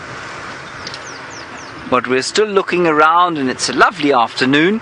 Very hot though, about 80, what did we say it was? About 89 degrees or so Fahrenheit, which is very hot. But there's some rain maybe coming. I'll show you the clouds building now on the western horizon.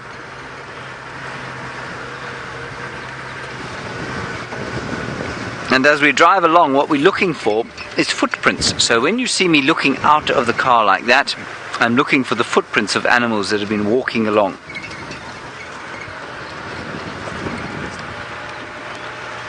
The other very important part of finding animals is your ears. So I'm going to turn the car off. Ooh, that's much better.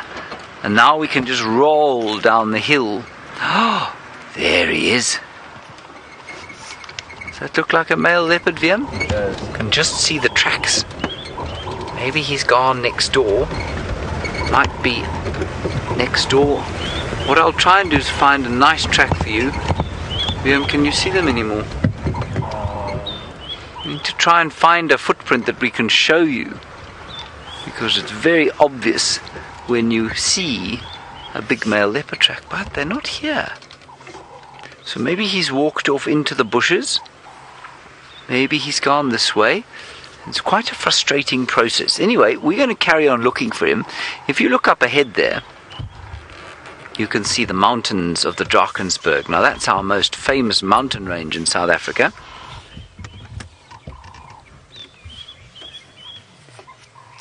Isn't that beautiful? Brooke, you're wondering if animals hurt people. No, not really. Brooke, you know, even though we have lions and leopards and hyenas and wild dogs and cheetahs, very, very seldom will they hurt people.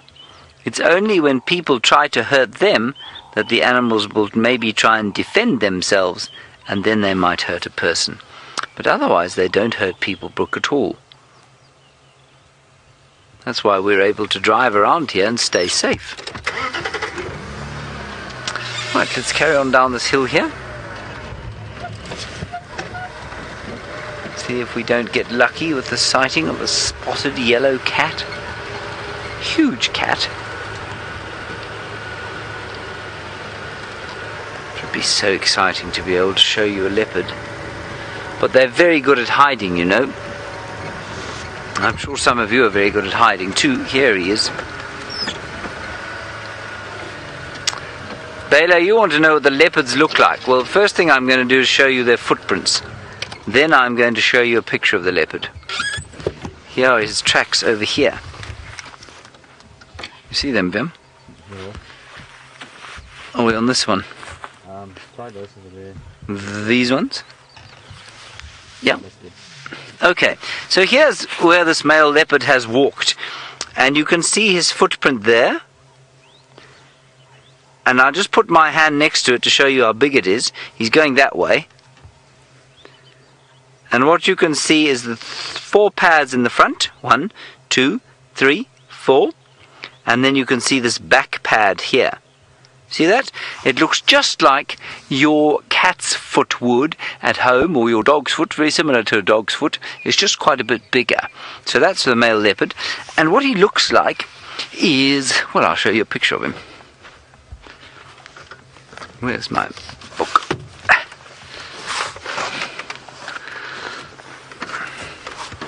Just let me plug myself in.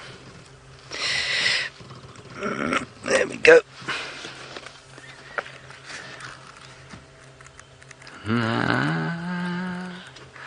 I'll find him now, I promise. That's what he looks like there. Top one. Now, that's not a very good picture of him, really. That's a leopard, and then just below him is the cheetah. And you can see they look quite similar. All right. There we are. So that's what we're looking for, big male leopard like that. And he's about the size of, well, he's the size of a really big dog. Let's see if his tracks carry on. Going along the road here. And I think that his tracks are probably from this morning sometime. He wasn't here when he walked here. So Viam walked here this morning quite early, and he says there were no tracks here at that time. So he's come down here in the middle of the day, which is quite exciting. Has he gone that way? Which way do you think he's gone, everybody? Left or right?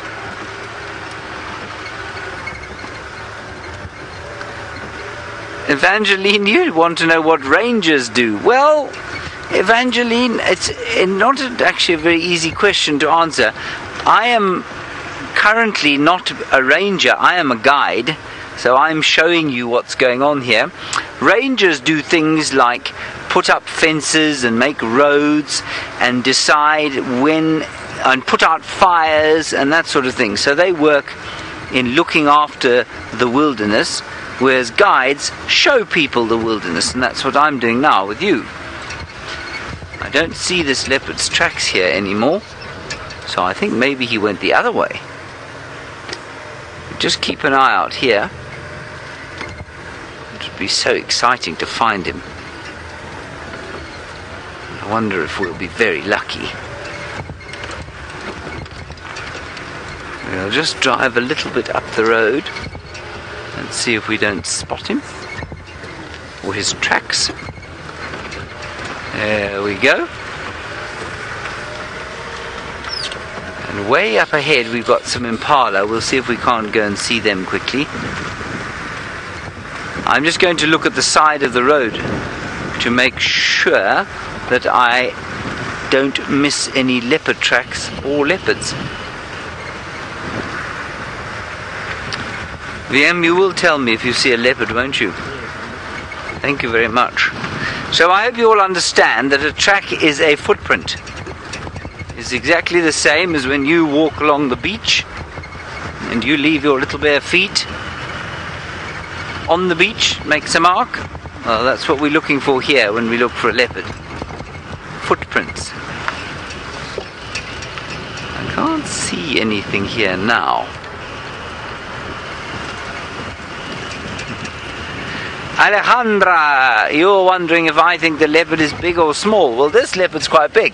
Like I say, they're the size of a really big dog. But not all leopards are big. Some leopards are quite small.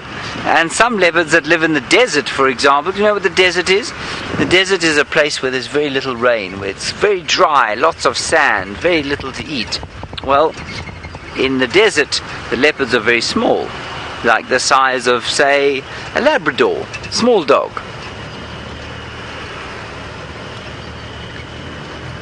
Let's drive a little bit further up the road, and then we're going to turn around and come back the way and see if we can't find something. But first we'll look at these impala. There they are.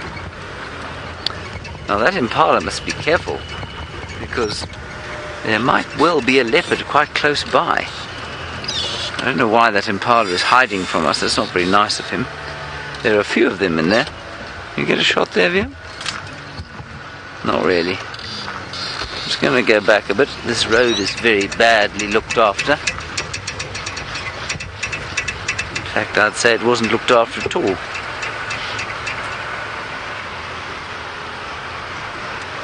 Oh, let me go forward. I think we'll get a shot there.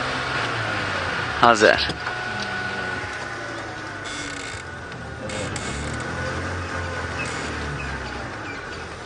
Oh my goodness, this is a very naughty impala. He won't stand still in the open.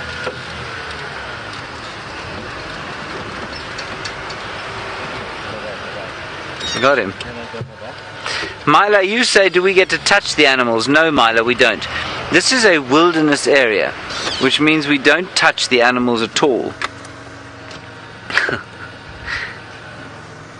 I'm just going to try. There we go. That's all right. That's a fairly poor view of an impala.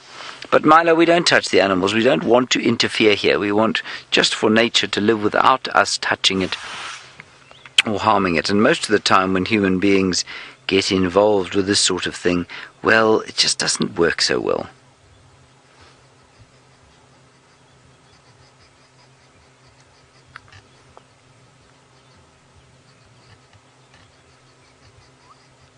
And it's just so nice. Can you hear?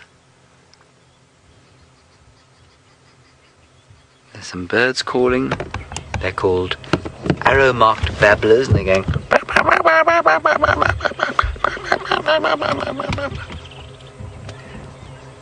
And a dove calling. Okay, we're going to turn around up top here. Demetrius, you say, can the animals see me? Demetrius, yes, animals can see. They see very well. They see me about as well as you see me.